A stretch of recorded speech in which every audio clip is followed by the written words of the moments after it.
네, 다음으로 재건축 사업 추진 과정과 향후 일정 계획을 말씀드리겠습니다. 25년도만 말씀을 드릴게요. 25년 4월에 저희가 도시 건축, 그러니까 도시 설계 업체인 도원 건축을 선정했고요. 그 다음에 건축 설계로 종합건축사사무소 예시관을 선정을 했습니다.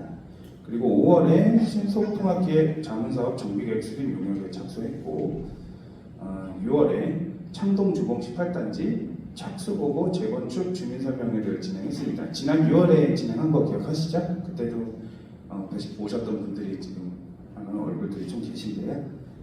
그 다음에 7월에 신속통합기획 자문사업 동의서 30%를 초과 달성했습니다. 한 달 만에 달성했고요. 9월에 창동역 일대 지구단위 계획에 대해서 연락 보고가 있었습니다. 그 다음에 지금 금일 신속통합기획 자문 신청을 위한 정비계획안을 지금 여러분께 설명을 드리고 내년 2월쯤에 18단지 재건축 신속통합기획 자문을 이제 접수를 할 예정입니다. 접수를 하게 되면 서울시에서 자문이 이제 내려오고 그 자문에 맞춰서 저희가 계획을 조금 수정을 한 다음에 그 다음에 구역 지정이 이제 나게 되는 구역 지정이 나게 되면은 그때부터 여기가 이제 재건축이 가능한 지역으로 이제 공식적으로 이제 지정이 되는 거예요. 그 다음에는 이제 조합을 설립하고 그 다음에 이제 건축 설계를 다시 선정을 해서 건축 설계를 하고 그리고 그 사이에 시공자를 뽑고 이렇게 진행을 하게 될 것입니다. 네. 다음은 설명에 참석해주신 각 분야별 재건축 전문가 분들을 소개해드리고 각 부문별 설명을 듣는 시간을 갖도록 하겠습니다. 한 분씩 호명 드릴 때마다 박수로 맞이해 주시기 바랍니다. 우리 창동주공 18단지 재건축 사업의 도시계획 파트를 맡고 계신 도시건축 도원의 김두선 소장님 방문해 주셨습니다. 저쪽입니다. 그리고 건축설계 파트를 담당하고 계신 종합건축사사무소 예시관의 김병국 이사님 참석해 주셨습니다. 네. 그 다음에 우리 감정평가 파트를 맡고 계신 중앙감정평가법인의 이상구 이사님 참석해 주셨습니다. 네. 그럼 이제 설명회를 좀 진행해 보려고 합니다. 네. 먼저 창동주공 18단지 재건축 사업 도시계획 부분에 대한 도시건축 도원의 발표가 있도록 하겠습니다. 네. 네, 박수 좀 부탁드립니다.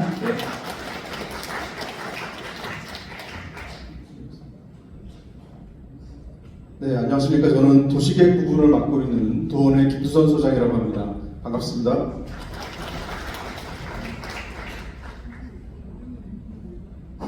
저희가 이 정비구역을 지정하는 데 있어서는요, 도시계획뿐만 아니라 건축계획, 그리고 교통, 경관, 또 이제 감정평가까지 많은 부분이 협업을 해서 서로 힘을 모아서 이제 정비계획을 결정하게 됩니다. 근데 이제 도시계획 분야에 대해서는 좀 이제 법적인 용어랑 수치로 이루어져 있어서 좀 낯설어 하시는 분들이 계시는데요. 쉽게 설명드리면은 우리가 어떤 길로 다니고 또 공원은 어디에서 누리고 공공시설은 어디에 지을지 그 땅에 대한 쓰임새, 그 토지용 계획을 결정하는 게 도시계획에서 하는 일이다 이렇게 이해하시면 될 것 같습니다. 다음 오늘 보고드릴 순서입니다. 사업의 개요 및 현황부터 시작해서 정비계획의 역할 및 절차 그리고 관련 계획 및 기준을 검토해서 정비계획안을 설명드리고요. 마지막은 건축팀에서 건축계획안에 대해서 설명을 올리도록 하겠습니다. 다음 사업의 개요 및 현황입니다. 대상지는 아시다시피 녹천역 1차 역세권에 위치하고 있는 지역입니다. 이 역세권도 1차 역세권, 2차 역세권 이렇게 나눠지는데요.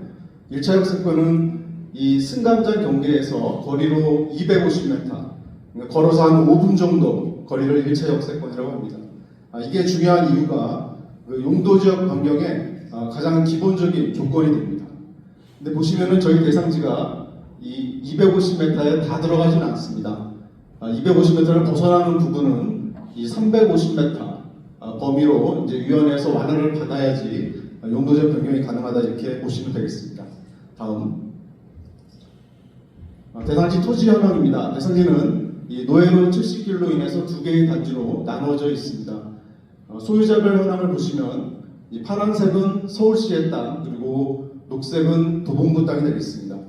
지목은 공원과 대지, 도로 이렇게 세 개의 지목으로 구성이 되어 있습니다.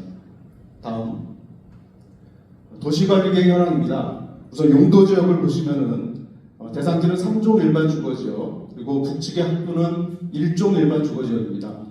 그리고 월천 근린공원, 철도는 자연녹지 지역으로 지정이 되어 있습니다. 그리고 도시계획 시설은 내부에 어린이 공원이 들어가 있습니다. 그래서 이 공원은 위치 이동이 필요한 사항이고요.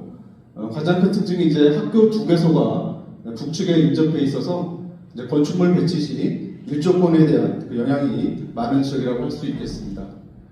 이 도시관리계획은 그 도시를 구성하는 이제 중요한 하나의 틀이 됩니다. 그래서 공공에서는 이 도시계획 변경을 쉽게 해주지는 않습니다.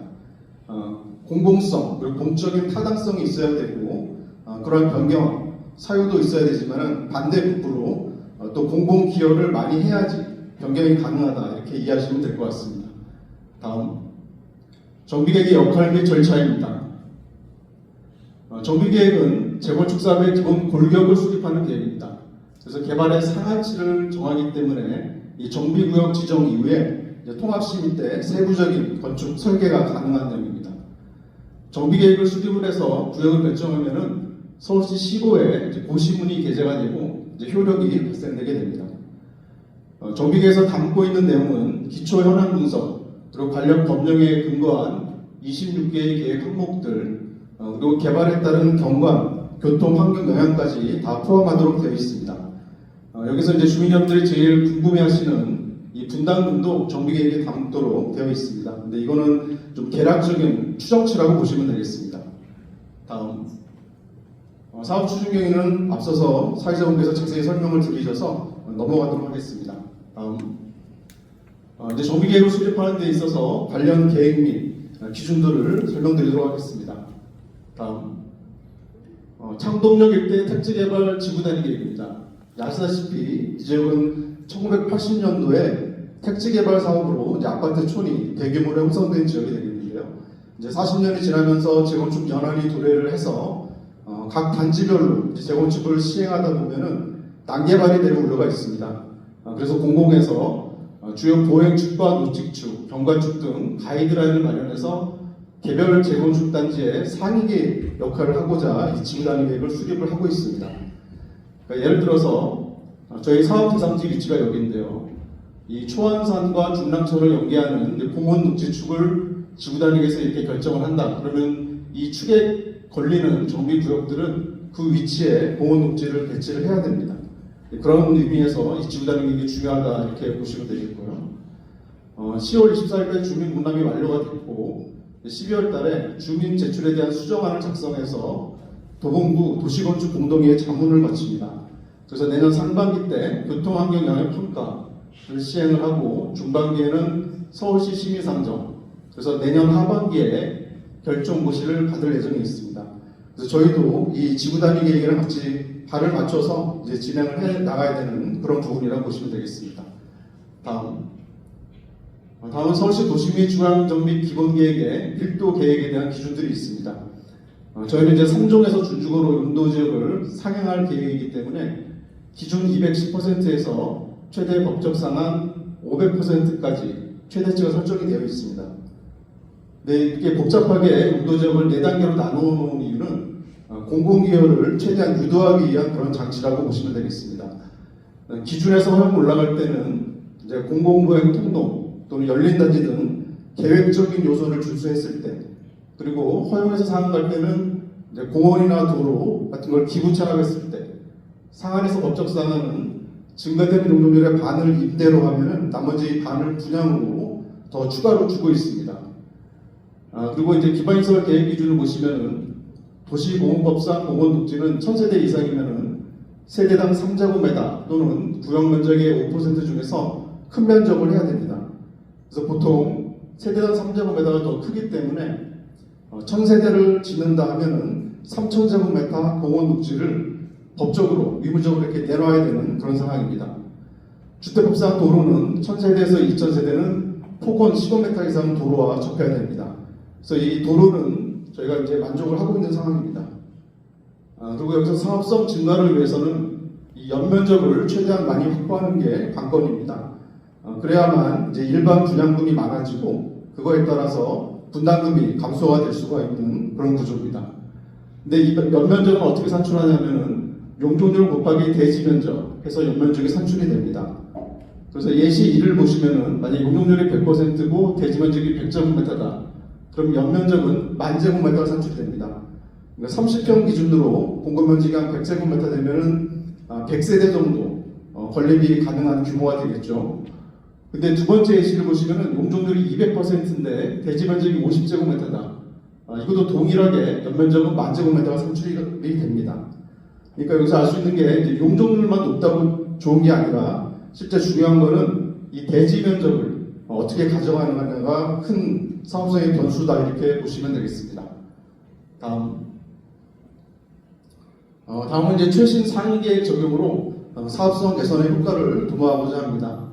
원래 이제 공공기업은 3존에서 준종으로 올릴 때 15% 대지 면적의 15%를 기부 체납에 썼어야 되는데요. 지금은 5%가 감소된 10%만 기부 체납을 하면 됩니다. 그리고 사업성 보존개수와 관련해서는 저희가 공시지가 보존개수를 적용할 수가 있습니다. 서울시의 공동주택 평균 공시지가가 제곱미터당 한 720만 원 정도가 됩니다. 평으로 환산하면은 평당 한 2,400만 원 정도가 되겠는데요. 저희 주공 18단지는 서울시 평균 공시지가의 사실 반도 안 됩니다. 그래서 이거를 나눠서 최대 2.0으로 보존개수가 산출이 됩니다. 그래서 원래 허용기준수가 20%인데 이 보존개수를 곱해서 40%까지 용적률을 더 가져갈 수가 있습니다. 이게 사업성에 도움이 되는 구조를 보시면은 밑에 있는 게 이제 용적률 체계 개념도가 되겠는데요. 이제 아까 말씀드린 대로 기준, 허용, 상한 이게 공공기여에 따라서 용적률이 올라가게 됩니다. 상한에서 법적 상한 갈 때는 분양과 임대를 이제 반씩 해서 법적 상한을 찾는 그런 구조인데요.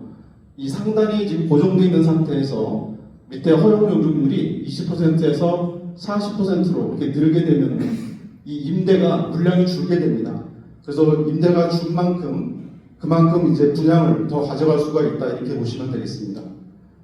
다음은 역세권 내 준주거 용도적 상향 기준을 검토한 내용입니다. 총 8개의 조건이 있는데요. 우선 지하철 승강장 연결부터 250m.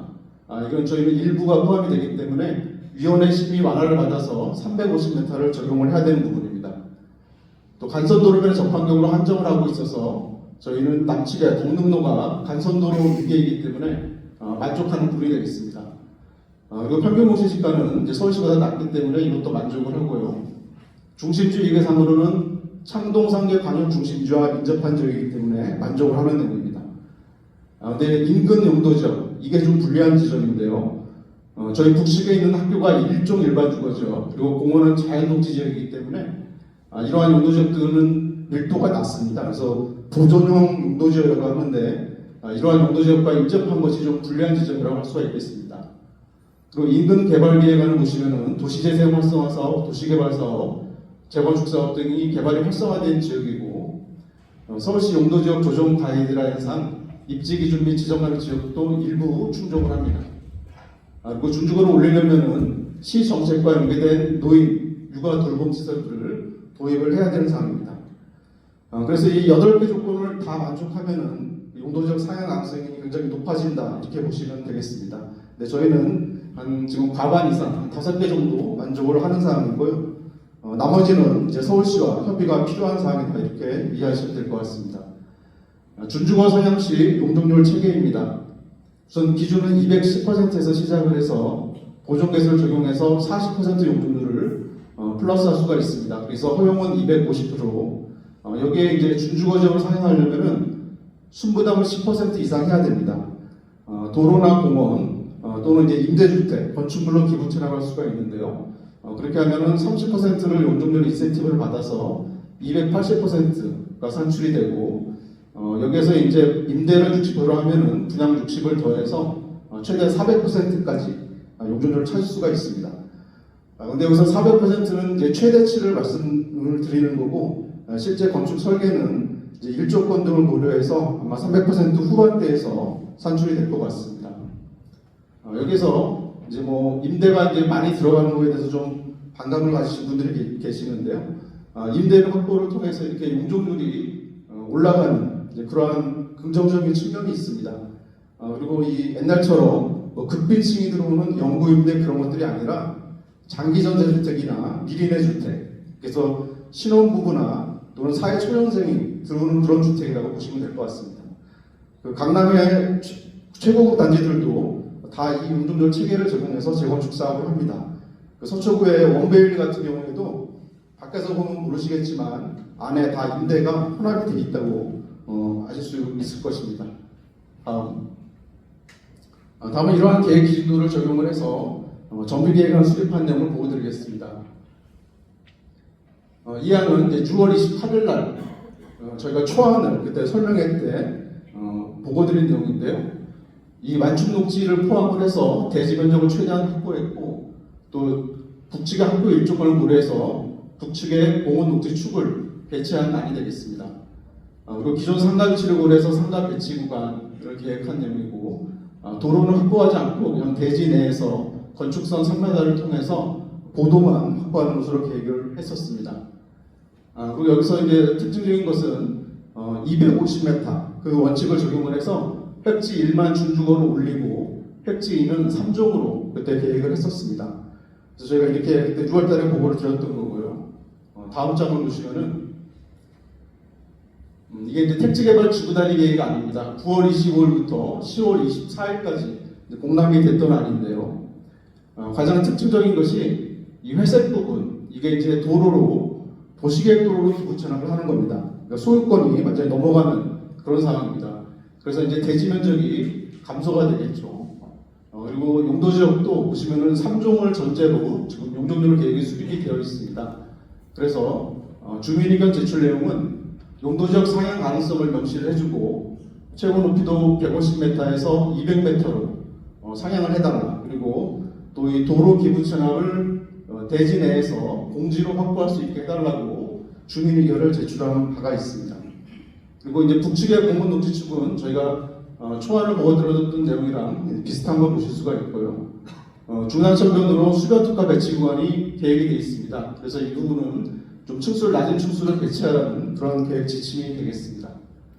그래서 이러한 세 가지 주민 의견 제출 내용을 구에 제출을 했고, 준비위원회에서 많이 노력을 해주셨습니다. 그리고 구에서도 많이 도와주셔서 이제 다음 장을 보시면은 이게 이제 주민 의견을 반영한 지구단위 계획 수정안입니다. 가장 최근 12월 5일 날 구 도시계획과 회의했던 안이 되겠는데요. 우선 용도지역 상향 가능성 그리고 최고 높이를 200m로 상향하는 것에 대해서 비고란에 정비구역 지정 시, 그러니까 세부개발계획 수립 시 변경이 가능하다 이렇게 명시를 하는 걸로 반영이 됐습니다. 그리고 도로 기부 체납은 대지 내 공지로 해서 대지 내에서 차도 또는 보도를 확보하는 것으로 반영이 됐습니다. 그러니까 이 부분은 실제 소유권은 그 주민 여러분들이 그냥 가지고 계시면서 활용만 차도나 보도로 한다 이렇게 이해하시면 될 것 같습니다.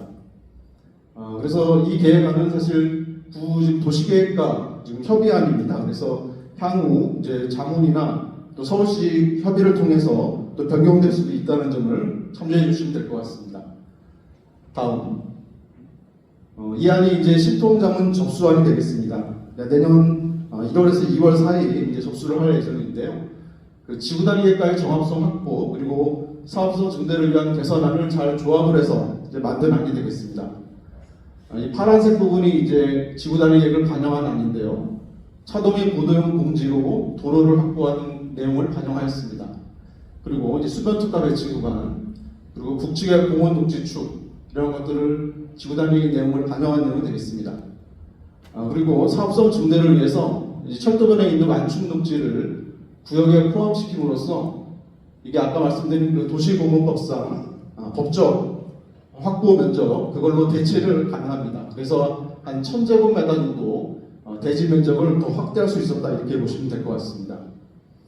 여기 서울시 도정조례를 보시면은 원칙적으로 기존 공원이나 녹지는 포함하지 않도록 되어 있습니다. 그렇지만 공원 녹지 기능을 회복하거나 토지용 증진이 필요한 경우는 예외로 한다는 규정이 있기 때문에 이 조항을 근거로 해서 이 완충 녹지를 포함한 그러한 사항입니다. 아시겠지만 창동역의 빈자 역사가 개발이 되면서 이 창동역과 농촌역을 이어주는 이 철도변의 완충 녹지가 아주 중요한 보행 녹지축 역할을 하게 됩니다. 그렇기 때문에 이 완충 녹지를 연결 녹지로 이제 변경을 하고자 구역에 포함한다 이렇게 보시면 되겠고요. 그리고 북측의 공원 녹지축은 반영을 하되 이 도로와 만나는 부분은 여기가 아무래도 사람들이 많이 모이기 때문에 이렇게 선형이 아니라 면적 형태로 공원을 계획하는 것으로 반영한 내용이 되겠습니다. 다음 용도지역 계획안입니다. 이제 3종 일반 주거지역에서 대지 부분에 한해서 준주거지역으로 용도지역을 상향하는 것으로 제안을 드릴 예정입니다. 앞서 말씀드린 바와 같이 이러한 도시관리의 변경은 쉬운 문제는 아닙니다. 그래서 저희가 우선은 이제 주민 입장에서 최대한 전략적으로 초기에는 좀 높게 올려서 제안을 드리고 향후 서울시와의 협의를 통해서 서로 밀고 당기기를 하면서 조정을 해 나갈 부분이다 이렇게 이해하시면 될 것 같습니다. 이상 저희 도시계획 부분에 대한 설명을 마치고 다음은 건축팀에서 설명이 있겠습니다. 네, 감사합니다. 안녕하십니까. 다시 한번 인사드리겠습니다. 중앙건축사사무소 예시건의 김병국 이사입니다. 먼저 회사 소개하기 전에 저희가 간략하게 어떤 방향으로 발표를 할지 먼저 설명을 드릴게요. 저희 간단하게 회사 소개 먼저 하고 그다음에 이제 건축계획안은 향후에 저희가 어떻게 건립되는지 그런 예상안을 먼저 보여드리는 단계이고요. 지금 현재 많이 검토 중에 있으니까 아직 확정된 단계는 아니니 그거에 대해서 감안해 주셔서 보시면 될 것 같고요. 그 다음에 저희가 단지가 저희가 평평하고 레벨차 없이 아주 좋은 단지로 형성되어 있지만 저희 단지에 한 가지 가장 어려운 숙제가 하나가 있습니다. 그 숙제는 뭐 다들 아시고 계시지만 저희가 교육환경영향평가 대상지이기 때문에 학교가 저희가 전국에 방향에 두 곳이 있습니다. 거기에 대한 일조를 모두 만족을 해야 되는 사항이기 때문에 그 만족 결과치를 저희가 계속 검토 중에 있고요. 지금 현재 단계는 한 거의 90%까지는 저희가 만족을 마친 상태의 안을 먼저 보여드리고 향후에 이제 저희가 지구단위 이제 계획 자문안을 이제 구청에 접수할 때는 거의 100%에 가까운 그런 배치안을 저희가 한 번 더 보여드리고 접수할 예정입니다. 다음 페이지 보시죠. 먼저 저희 회사 소개 간략하게 먼저 하고 진행하겠습니다. 저희 오늘 대표님이 참석하시기로 하셨는데 저희 대표님이 막내 아들 결혼식 때문에 오늘 참석을 못하셨으니 양해 먼저 부탁드린다고 전해드립니다. 지금 현재 저희 대표님이 서울시에 각종 이제 건축통합심의위원, 도시건축 공동위의 심의위원을 하고 계시고 그다음에 공공주택 심의위원, 소규모 주택정비사 통합심의위원을 하고 계시고 저희가 재개발 재건축은 거의 30년만 하다 해오고 있고 서울시에서 이제 대표님이 많은 활동을 하고 계시니까 저희 단지의 사업 진행의 속도에 가장 큰 영향을 주실 거라고 생각하고 있습니다. 다음 페이지. 지금 저희 회사에서 가장 최근에 가장 추진 중이고 있는 이제 용산 산호에 저희가 롯데건설과 같이 하고 있는 647세대 사업 시행가를 한번 완료를 한 상태이고요. 지금은 이제 정비계획부터 해서 통합심의 준비를 하고 있는 단계입니다. 그다음에 저희가 부산에 간만 1구역 뉴스테이 주택 재개발 정비 사업을 거의 10,000세대에 가까이 하고 있고 지금 현재는 이주 중에 있습니다. 그다음에 제가 지금 하고 있는 방화 5 재정비 촉진구역 특별건축구역으로 지금 하고 있고요. 저희는 2주 중이고 지금 통합심의 준비를 내년 3월 중에 하려고 예정 중에 있습니다. 그리고 이문 1구역에 저희가 여기 근처에 있는 거죠. 동대문구 이문 1구역에 삼성물산이랑 저희가 작년 초에 준공을 한 사업장이고요. 다음 페이지 보여주십시오. 저희가 현대산업개발과 지금 구로구 온수동에 약 1,400세대 지금 이것도 내년 초 한 2월에서 3월 사이에 통합심의 변경으로 들어갈 겁니다. 그래서 가장 빠른 단지가 될 것 같고요. 지금 남영동에도 용산 남영동에도 삼성물산하고 같이 특별건축을 지정을 했고 지금 이것도 정비계획부터 통합심의를 다시 진행 중에 있습니다. 그다음에 중남구 중화동입니다. GS건설과 1600세대 가까이 지금 정비계획을 한번 시대를 한번 했고요. 지금 통합심의를 다시 변경을 해서 진행하려고 하고 있습니다. 그다음에 자양동 가로주택 약 1000세대 가까이 진행을 하고 있고요. 다음 페이지. 그리고 저희가 이제 도봉구에 쌍문 한양 1차 아파트하고요. 그다음에 삼안도봉 아파트 정비구역 지정을 했습니다. 그다음에 단지 현황 및 건축 계획은 아까 좀 전에 말씀드렸듯이 지금은 현재는 예산 아니니까 거기에 맞춰서 생각해 주시면 될 것 같습니다. 다음 페이지. 기존 지금 주민들이 살고 계시는 지금 현황 단지를 저희가 한번 현황 개요와 그다음에 세대별 유형 개요를 한번 작성해 드렸고요. 그다음에 규모는 15층, 그다음 지금 현재 온천초등학교 아래쪽에 있는 획지 1 부분이 이제 지상 5층으로 이루어져 있고, 그 다음에 중랑천변으로 해서 15층으로 계획되어 있고, 세대 유형은 한 8개 유형으로 각 타입별로 32유형부터 84형까지 13평부터 30평까지 910세대가 이루어진 걸로 알고 있습니다. 다음 페이지입니다. 최근 저희가 설문조사 위원장님을 통해서 설문조사 1차 평형별 희망대 선호도 소젖을 한 번 이뤘었는데요. 910가구 중에 응답수가 한 203가구가 있었습니다. 향후에는 설문조사를 통해서 저희가 주민분들이 원하는 평형대별을 저희가 계획 안에 녹아내릴 수 있도록 주민 설문조사에 많은 참여 부탁드리겠습니다. 다음 페이지. 단지 지금 현재 단지 계획은 지금 지구단위 계획 동남안 지금 안으로 저희가 연결녹지 공원, 그다음에 아까 연결녹지 해서 중남천 변으로 수변 특화 구간 이 배치안으로 저희가 향후에 수변 특화 구간에는 인면 특화나 그 서울시 심의 기준에 따라서 인면 특화 부분이나 아니면 테라스 하우스를 같은 저층부에는 평형대를 큰 평형대를 유지하면서 위로 올라가서 좀 작은 한 지상 5층까지는 테라스 하우스를 구성할 수 있는 인면 특화 구간을 형성할 계획이고요. 저희가 아까 말씀드렸지 북쪽에 학교가 있는 시설들이 두 곳이 있어서 저희가 학교 주변으로는 저층 구간 7층에서 15층까지 그 다음에 학교 좌측과 학교 우측 중남천 변으로는 최고 높이 한 45층까지 현재 계획을 하고 있습니다. 다음 페이지. 단지 현재 저희가 시뮬레이션을 통해서 현재 아까 좀 전에 보신 배치도 안으로 저희가 조감도 형성을 시뮬레이션을 통해서 한번 확인을 드리는 상황이고요. 이 부분은 저희가 남측부 17단지에서 저희 18단지를 바라보고 있는 형상을 구성한 단지고요. 그 다음에 다음 페이지.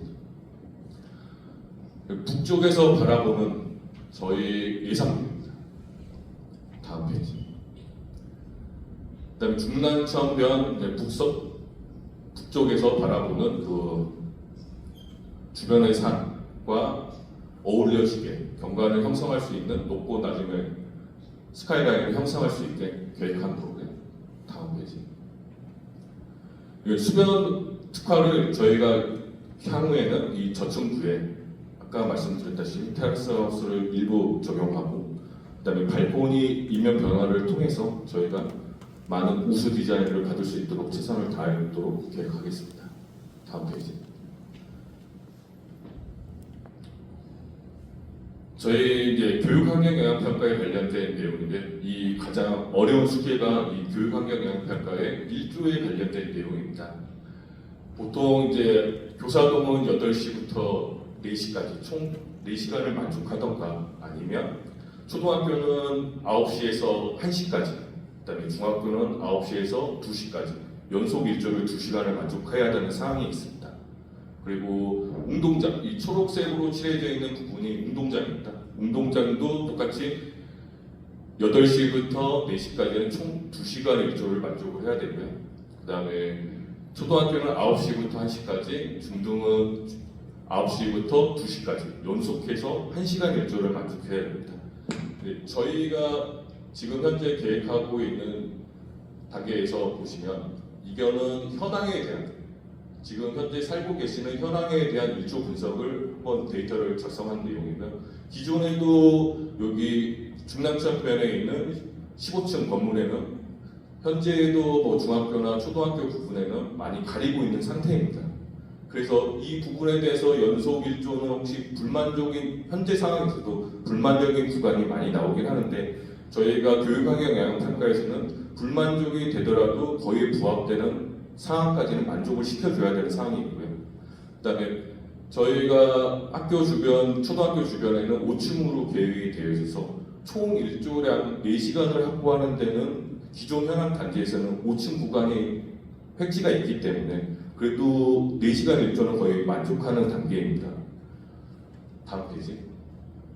지금 아까 말씀드렸던 조감도를 토대로, 배치도와 조감도를 토대로 저희가 일조 시뮬레이션을 향후에 어떻게 가져가는지 보여드리는 단계고요. 지금 8시부터 보통 9시까지는 체감이 거의 안 된다고, 일조량이 거의 학교에 대한 일조량이 거의 없다고 보시면 되고요.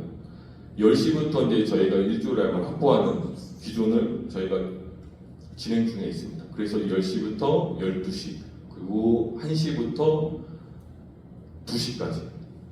그래서 최대 관심 포인트가 지금 학교의 1층 구간에 실이 하나 있는데, 저희는 보통 학교 구간이 요 둘레로 다 복도로 형성되어 있거든요. 복도는 학교 일조에서 검증 대상이 아니라서 저희가 복도로 예상하고 현재 여기 구간에 45층 계획을 했었는데, 여기 1층 부분은 차후에 교육청하고 학교하고 같이 협의해서, 면밀히 협의해서 저희가 최대한 완화를 받을 수 있는 그런 사항들을 추진하도록 노력하고 있습니다. 그리고 체육관, 기존에는 현재 제가 17단계에서 20대를 보냈기 때문에 제가 이 구역을 좀 많이 알고 있어서, 기존에는 이 학교 체육시설이 없지 않습니까?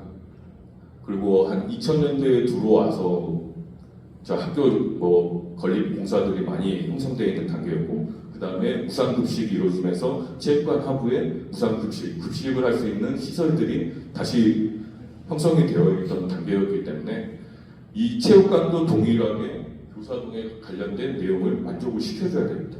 그래서 이 체육관하고 그 다음에 학교에, 초등학교에 있는 부분, 이 1층 구간에 복도에 관련된 내용을 좀 풀이를 많이 해야 되는 상황입니다.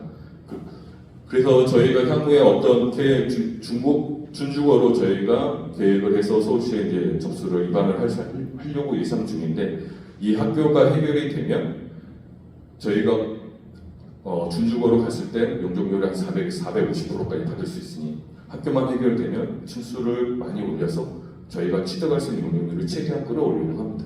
그래서 저희가 많이 노력할 테니 좀 지켜봐 주시면 감사하겠습니다. 다음 페이지.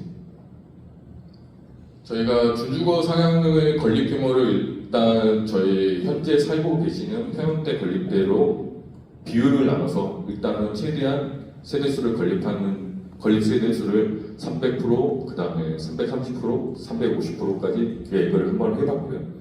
지금 현재 배치도, 아까 보셨던 배치도를 토대로 저희가 330%만, 현재는 학교 일조가 아직 완성되지 단계가 아니기 때문에 교육청하고 협의도 필요한 단계여서 그 부분이 완화가 되면 350% 아니면 400%까지 층수와 세대수를 가져갈 수 있을 것 같습니다.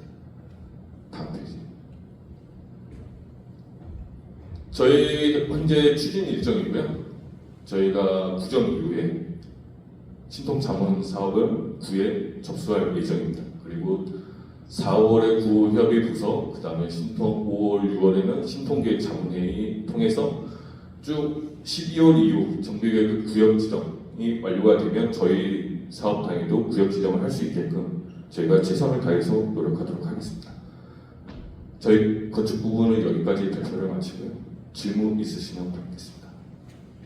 그래서 제가 오늘 사실 제일 궁금해하시는 추정 분담금을 말씀드리면 좋겠지만, 이게 아직 지구 단위 계획 확정 고시가 되지도 않고 그리고 신속통합기획 자문을 받지 않은 상태에서 좀 제가 섣불리 추정분담금을 말씀드리는 거는 좀 취지와도 좀 맞지 않다라고 좀 생각됩니다. 그래서 그 궁금증은 조금 몇 달만 좀 미뤄두셨으면 뭐 그 뒤에는 좀 어느 정도 예측 가능한 추정분담금을 좀 말씀드릴 수 있을 것 같습니다.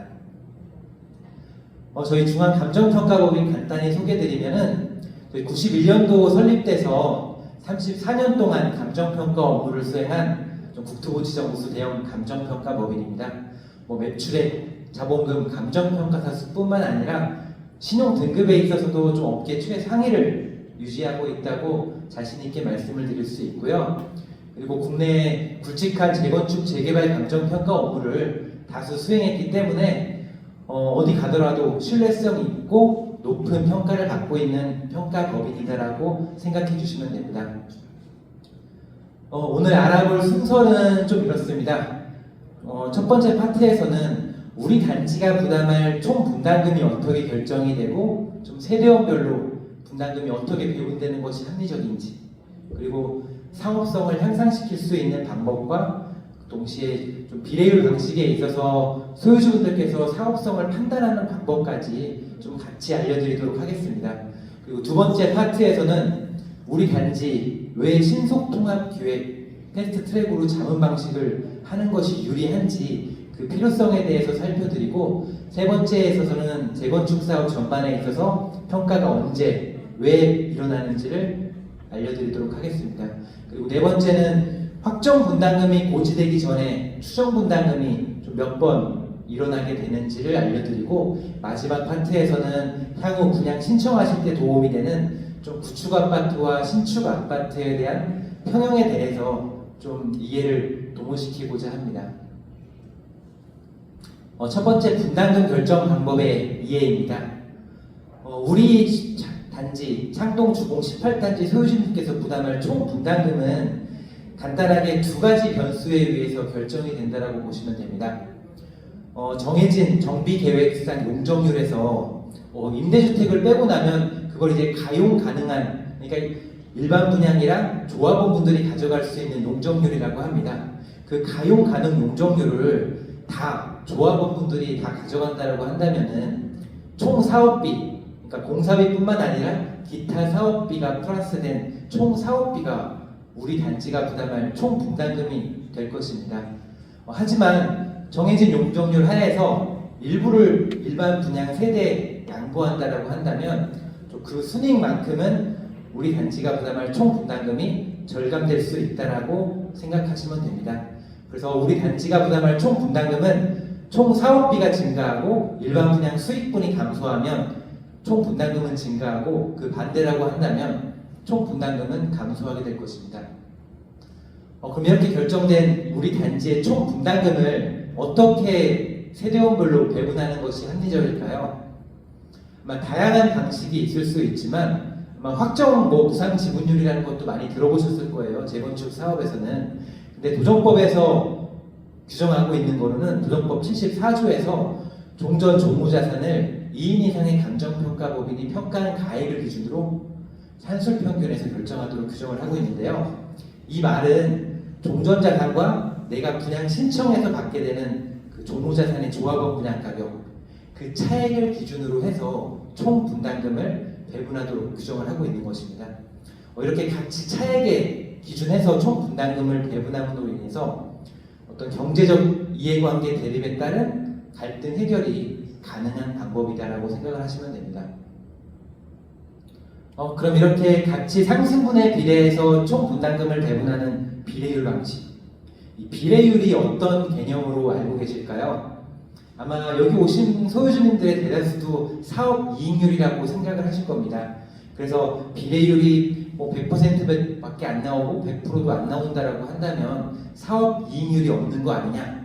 그런데 왜 사업을 진행하냐라고 생각을 하실 수가 있지만, 비례율 산식의 분자 부분의 조합원 분양 가격을 아마 보시면은 저희 감정평가사가 조합원 분양 가격을 평가할 때 사업성에 기반한 원가 산출 근거를 바탕으로 평가를 합니다.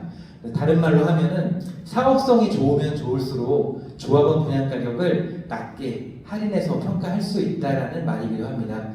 그래서 비례율은 사업 이익률이라고 말씀을 할 수가 없고요. 종전자산을 권리가액으로 전환시키는 비율, 또 더 나아가서는 사업이익을 배분하는 어떤 지렛대 역할을 한다라고 생각하시면 됩니다. 그럼 이렇게 결정된 비례율을 토대로 세대별 분담금은 어떻게 결정이 되느냐? 내가 이 사업에 종전자산을 출자해서 이 사업의 사업성을 토대로 비례율만큼 좀 높게 권리가액으로 인정을 받게 되는 것이고요. 내가 분양 신청해서 받게 되는 종후자산의 조합원 분양가격과의 차이, 그것이 바로 세대별 조합원 분담금이 되어지게 될 것입니다. 그래서 앞서 말씀드린 대로 총 분담금을 결정하는 요소는 일반 분양 수익과 사업비, 그리고 이렇게 결정된 총 분담금을 세대별로 나누는 기준은 바로 종전자산, 개별 조합원분들의 종전자산과 조합원 분양가격에 대한 종후자산에 대한 조합원 분양가격에 달려있다라고 보시면 됩니다. 그럼 이렇게 비례율 방식을 토대로 했을 때 과연 사업성을 향상시키는 방법이 뭐가 있을까요? 종전자산과 조합원 분양가격을 전체적으로 높고 낮추는 것은 사업성에 영향을 미치지는 않습니다. 그 사업성에 영향을 미치는 것은 전체적으로 한 3박자를 갖춰야 된다라고 저는 보는데요. 첫 번째는 낮은 용적률입니다. 창동 주공단지에 있어서도 우리 창동 주공 18단지는 138%라는 낮은 용적률을 가지고 있습니다. 그리고 두 번째로는 분양 수익을 극대화하는 거에 달려있다라고 할 것인데요. 우리 단지는 역세권 그리고 간선도로변에 붙어있는 그런 단지이기 때문에 확정적으로 말씀드릴 수는 없지만 역세권 용적률 그리고 용도지역 상향을 적용할 수 있을 것이다라고 생각이 됩니다. 그리고 무엇보다도 사업성 보정 개수를 통해서 2배 이상의 허용 용적률을 찾음으로 인해서 기부채널 임대주택을 많이 절감을 시킬 수가 있습니다. 이런 부분이 사업성을 분양 수익을 극대화할 수 있는 방법이라고 할 것이고요. 그리고 사업비 절감도 중요합니다. 그러기 위해서 우리 단지가 신속통합기획을 신청한 것도 그런 패스트 트랙을 통해 가지고 사업 기간을 단축시킴에 있다라고 보시면 되고요. 근데 무엇보다도 중요한 소유주분들께서 하실 수 있는 가장 좋은 사업성 극대화 전략은 무엇이냐? 바로 사업 기간을 단축시키기 위해서 우리가 추진하고 있는 사업은 절차 사업이다 보니까 어떤 단계를 거칠 때마다 신속통합기획 자문 접수할 때도 그렇고 입안 제안을 할 때도 그렇고 향후 조합 설립 동의를 받을 때도 동의가 필요합니다. 이런 동의 절차를 빨리 해주셔야지만이 사업 기간을 단축해서 좀 어떤 사업비에 대한 금융이자를 줄일 수가 있고 분양 시기도 타이밍을 잘 맞춰서 분양을 함으로 인해서 분양 수익도 극대화할 수 있다라고 보시면 될 것 같습니다. 그래서 이렇게 3박자를 잘 갖추게 된다라고 한다면 우리 창동 주공 18단지의 어떤 그 조정 경기에 있어서의 그런 최종 성과는 아마 창동 주공 단지에서도 최고 좋게 아마 결론을 맺을 것이다라고 생각이 됩니다. 이 부분은 제가 한번 간단히 살펴봤습니다.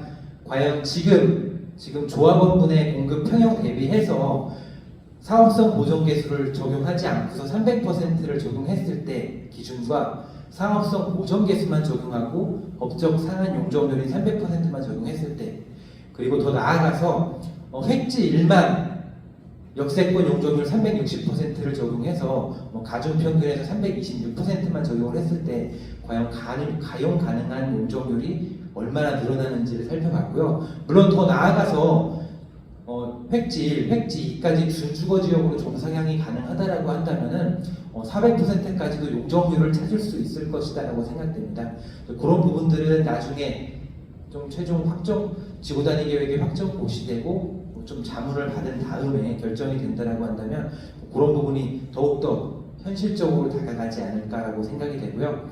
지금 세 개의 안을 봤을 때 가용 가능 용적률이 많이 차이가 나는 것을 보실 수가 있고요.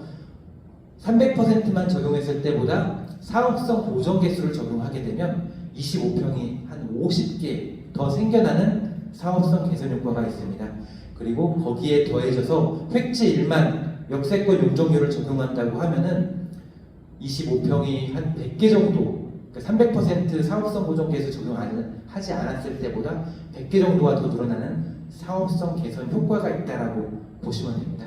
그래서 이런 개선 효과가 있다라는 것을 좀 충분히 이해하신 다음에 나중에 용적률이 결정되고 그 안에서 좀 용적률 체계를 어떻게 갖출지에 대한 부분이 구체적으로 결정이 된다라고 한다면 그때 좀 궁금한 추정 분담금을 대략적으로 잘 설명을 드릴 수 있는 기회를 가졌으면 좋겠습니다.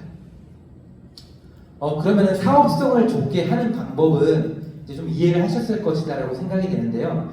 과연 비례율 방식에 있어서 사업성을 어떻게 판단하면 될까요? 그걸 이해하시기 위해서는 좀 세 가지 가격 구조 개념에 대해서 이해하실 필요가 있습니다. 첫 번째는 시세죠. 시세는 무엇보다도 부동산의 수급 논리에 의해서 결정이 됩니다. 그래서 요새 하도 서울에 초과 소요가 많다고 해가지고 가격이 뭐 양극화가 되기도 하고 워낙 많이 오르잖아요. 그래서 그런 수급 논리에 의해서 시세는 결정이 된다라고 보시면 되고요. 일반 분양 가격은 뭐 시세대로 분양을 하면 좋죠. 하지만 뭐 규제 지역인 경우에 해당돼서는 각종 뭐 분양가에 대한 규제가 있습니다. 하지만 우리 규제 지역, 그러니까 뭐 투기 과열 지구에 지정은 됐지만 아직 분양가 상한제라든지 고분양가 심사 대상 지역은 아닙니다. 그래서 그 부분은 뭐 그렇게 크게 걱정을 하지 않으셔도 되고요. 다만 뭐 시세 대비해서는 좀 다소 메리트 있는 분양 가격으로 분양을 해야지만이 분양이 완판이 되고 뭐 그런 분양 리스크가 없어질 수가 있으니까 그렇게 분양 가격은 생각을 하시면 되고요. 조합원 분양 가격. 우리 조합원들은 이 사업의 주인이기 때문에 두 가지 구조로 해서 사업 이익을 가져가게 됩니다. 첫 번째로는 비례율. 내 종전 자산을 좀 비례율만큼 높게 좀 인정을 받음으로 인해서 비에 해당되는 수익을 가져가게 되는 것이고요. 그리고 조합원 분양 가격. 아까 말씀드린 대로 사업성이 좋으면 좋을수록 시세 대비해서 낮게 조합원 분양 가격을 제공할 수 있다고 말씀드렸잖아요. 그 부분에 대한 수익, 바로 A에 대한 수익도 같이 가져가시게 되는 것입니다. 그래서 전체적으로 조합원의 수익을 볼 때는 A와 B의 수익을 같이 보셔야 되는 것이고요. 뭐 만약에 아까 비례율이 100%보다 낮다고 하더라도 사업성이 없다라고 말할 수 없는 이유가 보면은 B에 대한 수익, 마이너스에 대한 수익을 상쇄하고도 남을 만큼 조합원 분양가 할인폭이 크다라고 한다면은 전체적인 수익은 있는 것이다 라고 보시면 될 것 같습니다. 그래서 말씀을 드리고 싶은 거는 A와 B에 대한 수익을 증대시키는 게 좋잖아요. 근데 그러기 위해서는 분담금을 감소시키는 방법이 있죠. 분담금을 감소시키기 위해서는 아까 말씀드린 대로 분양 수익을 극대화하고 사업비를 절감하는 것이다. 그리고 두 번째로 좋은 방법이 뭐냐면은 저기 왼쪽에 좌측에 보시면 5번 시세 수준. 조합원의 향후 준공 후에 시세가 올라간다라고 한다면은 A와 B에 대한 수익이 커지겠죠. 우리 창동 주공 18단지는 녹천역에 근접하고 그리고 슬세권 그리고 천은 중랑천을 바라보고 있는 그런 위치가 좋은 아파트 단지라고 보시면 됩니다. 그리고 무엇보다도 창동 역세권 개발 그리고 아레나 복합단지 개장이 2027년도에 앞두고 있고요. GTX 신호선 개통도 2029년도 그리고 동부간선도로 지하화도 2029년도에 개통이 된다라고 하니까 우리 단지가 향후 일반 분양을 하는 시점 바로 그 시점과 잘 이렇게 맞물린다라고 한다면은 분양 수익을 최대한으로 끌어올릴 수 있다라고 생각이 됩니다. 그래서 그런 부분이 중요하다라고 강조를 드리고 싶습니다. 그래서 향후 추정 분담금을 바라보실 때 비례율도 같이 보시고 이와 동시에 조합원 분양 가격이 얼마나 내가 생각하는 시세 대비해서 낮은지도 같이 보셔야지만에 전체적인 조합원의 수익을 볼 수 있다라고 생각이 됩니다. 우리 단지는 역세권에 위치했지만 좀 소형 평수가 조금 많은 단지입니다. 그렇다 보니까 도시 계획적인 측면에 있어서도 지구 단위라든지 그런 정합성에도 맞는 좀 유연한 도시 계획이 필요한 게 현실입니다.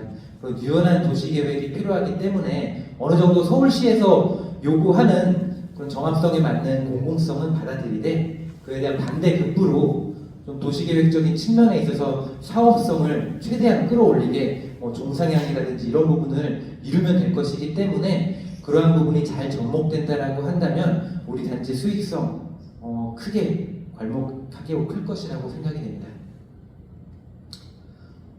재건축 사업 단계 전반에 있어서 감정평가는 총 한 5번 정도 이루어진다고 생각하시면 됩니다. 첫 번째 감정평가는 사업 시행인가 신청 전에 우리 단지 획지 1과 획지 2 사이에 용도 폐지를 해야 되는 국공유지가 있습니다. 도로인데요. 물론 나중에 다시 신설되는 부분이기도 하지만 부산 양도되는 대상의 범위를 또 결정해야 되는 부분이 있기 때문에 그 관련된 평가가 이루어지게 되고요. 그리고 사업 시행 인가를 받게 되면은 조합원의 종전자산, 바로 출자자산에 대한 종전자산 평가가 이루어지게 됩니다.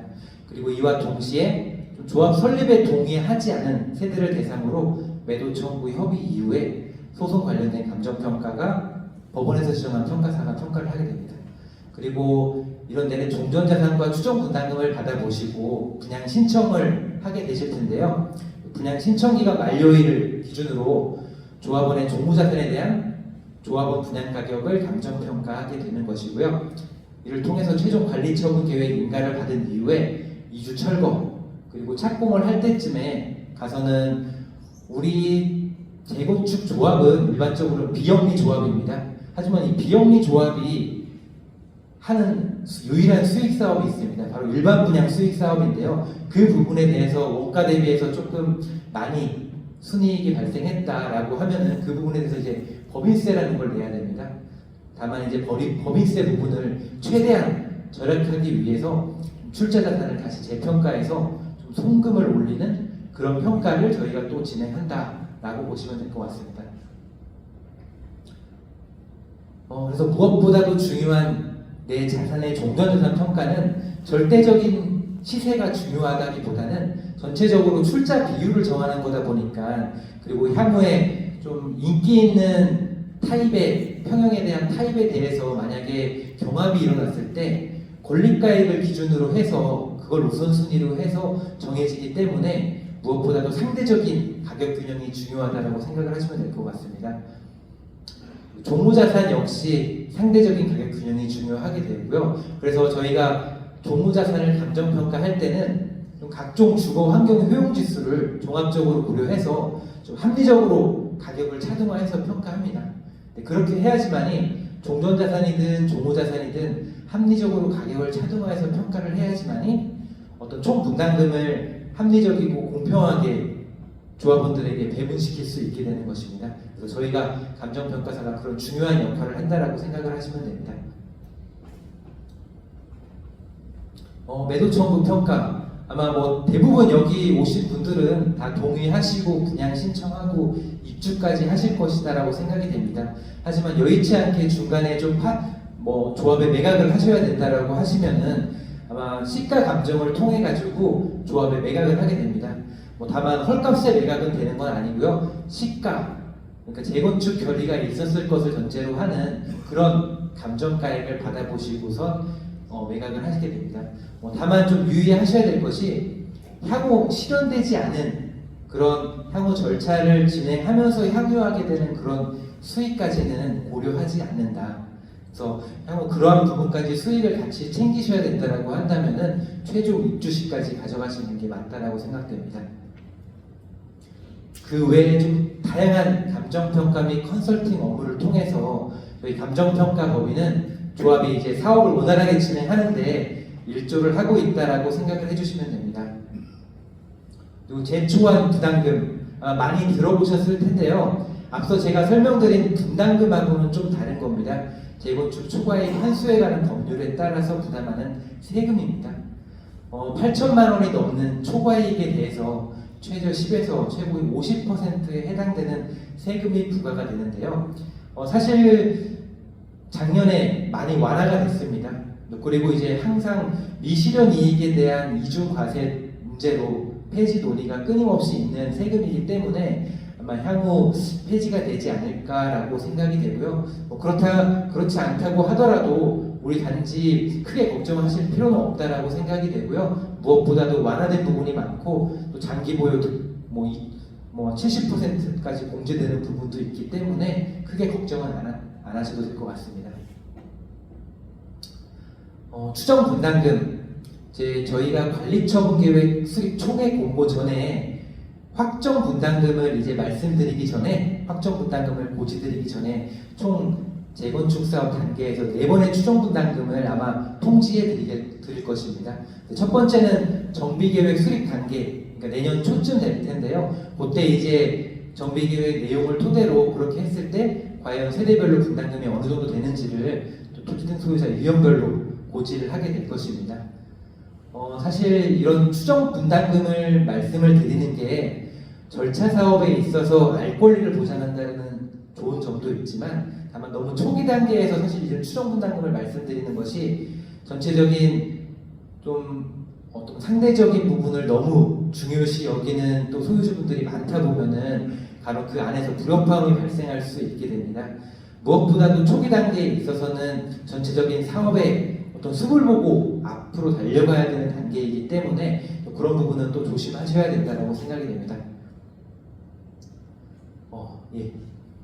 분양 신청 시 좀 도움이 되는 평형에 대한 부분을 말씀을 드리고자 하는데요. 우리 아파트는 88년도에 신축된 구축 아파트입니다. 구축 아파트와 달리 그 이후에 건축법뿐만 아니라 주택법 시행령 등 각종 법령이 개정됨으로 인해서 전용 면적을 측정하는 그 기준도 바뀌었고요. 그리고 그 안에 덕트 공간이라고 해서 그런 부분도 전용 면적 산입에서 배제가 됐습니다. 그리고 무엇보다도 2005년도에 발코니 면적 확장이 합법화됨으로 인해서